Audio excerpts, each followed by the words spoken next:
Hey there, welcome to the 90-Day Challenge, the volunteer recruiting challenge where I'm attempting to recruit 50 volunteers over the course of 90 days. My name is Kenny Connolly. I'm the next generation pastor at the Ridge Community Church, and we're talking about some strategies of how to recruit volunteers.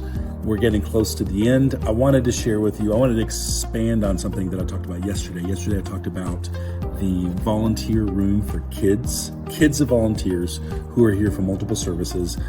Some churches I've worked at call it community, the fun room, fun jungle, plus one, whatever you want to call it.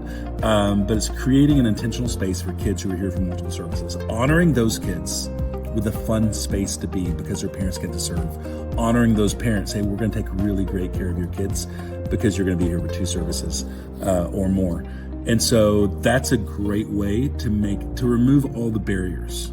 Some volunteers I just don't know that I can be here because, I've got older kids. But if you create a space where their older kids want to be, then that's great. Here's another way to go about it. And it's also helps you with your bottom line, but it also helps you recruit parents who have older kids. And I'm going to say it this way, junior leaders. Okay, junior leaders. They're at multiple churches. This was very lax and casual. And what I mean by that was we had volunteers who had kids that were 3rd grade, 4th grade, 5th grade. And we made arrangements with those parents. Like, hey, if you've got kids that are in 3rd, 4th, 5th grade and they want to serve as well, we'll make space for them to serve. We will easily let them serve with you if the role is appropriate for that. But because they're on our roster, we know where their parents are, we can put a 3rd grader as a co-leader in a 5-year-old small group. They're not going to be leading the small group, or they can help run tech in a preschool environment. So we would create an easy roster. Mom and dad were assigned in this room, and their 4th grader was assigned in this room. And we treated them like a regular volunteer. Now, they had a name tag that said junior volunteer. It was a color of a junior volunteer. So anyone could look and see that they're not a regular volunteer, but they were a volunteer. And so that is a great way to, maybe you don't have a community room or you don't have a space to do that, but you do have opportunities for them to serve. I would also say, though, that some of your 3rd, 4th, 5th graders, they may not want to serve yet.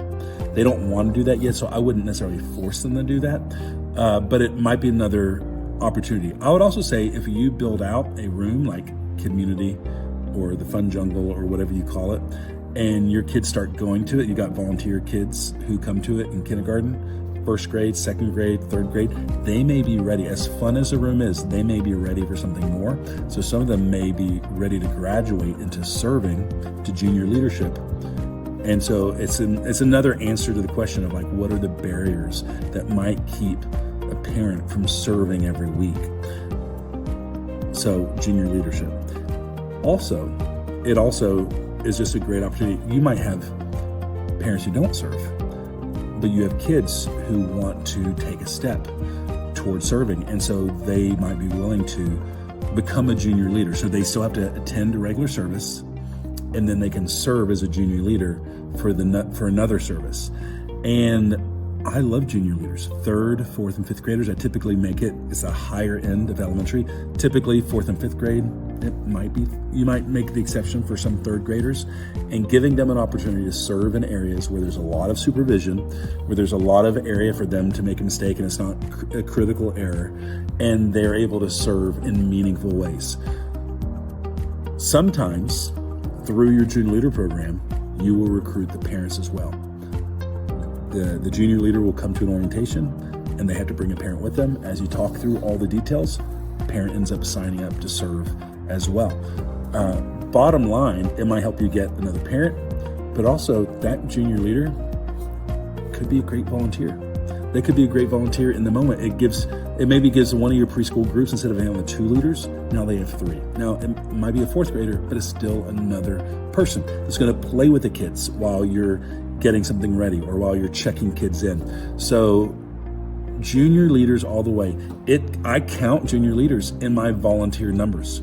but they also can be a lead toward recruiting a parent, or again, it helps your parents who are already serving stay longer because their kids are engaged in meaningful service as well. So let your junior leader strategy or program be a part of your volunteer recruitment and retention strategy. Junior leaders, invest in the next generation of your future volunteers.